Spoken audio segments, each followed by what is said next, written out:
Assalamualaikum warahmatullahi wabarakatuh. Perkenalkan anggota kelompok kami, saya Nur Afia dengan ujung NIM 047. Saya Fajrin Ardria dengan ujung NIM 027. Saya Nisha Sabila dengan ujung 033. Pada mata kuliah biokimia 2 ini, kelompok kami akan menjelaskan materi tentang glikolisis dan gluconeogenesis. Selamat menyaksikan. Tujuannya adalah mahasiswa mampu menunjukkan sikap tanggung jawab untuk memahami glikolisis. Glikolisis adalah proses pemecahan glukosa yang terjadi pada hampir semua makhluk hidup, baik secara aerob maupun anaerob, dan prosesnya berlangsung di sitoplasma sel.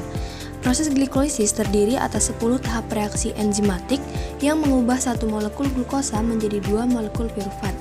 Tahap awal membutuhkan investasi energi berupa 2 ATP, sedangkan tahap akhirnya menghasilkan energi.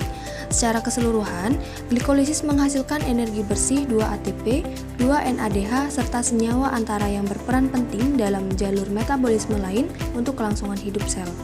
Energi ini kemudian dimanfaatkan untuk proses seluler seperti respirasi, sintesis biomolekul, pergerakan sel, dan mempertahankan keseimbangan metabolik organisme hidup secara efisien dan berkelanjutan sepanjang waktu.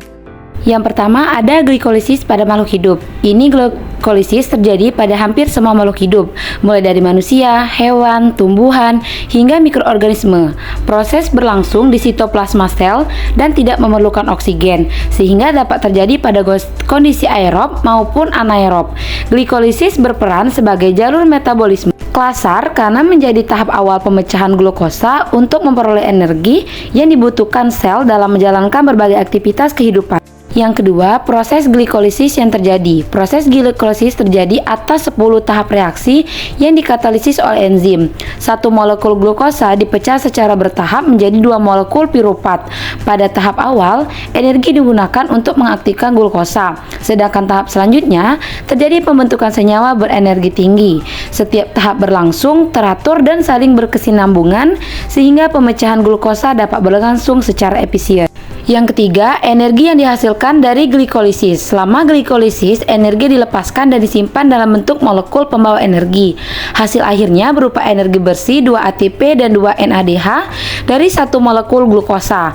ATP digunakan langsung sebagai sumber energi untuk proses seluler, sedangkan NADH berperan dalam reaksi metabolisme lanjutan, seperti respirasi sel, guna menghasilkan energi tambahan bagi makhluk hidup.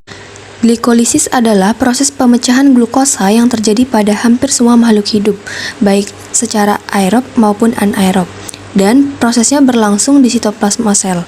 Proses glikolisis terdiri atas 10 tahap reaksi enzimatik yang mengubah satu molekul glukosa menjadi 2 molekul pirufat. Tahap awal membutuhkan investasi energi berupa 2 ATP, sedangkan tahap akhirnya menghasilkan energi.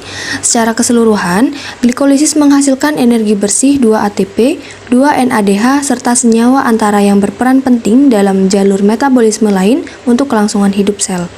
Energi ini kemudian dimanfaatkan untuk proses seluler seperti respirasi, sintesis biomolekul, pergerakan sel, dan mempertahankan keseimbangan metabolik organisme hidup secara efisien dan berkelanjutan sepanjang waktu. Sekian yang dapat kami sampaikan, kami akhiri.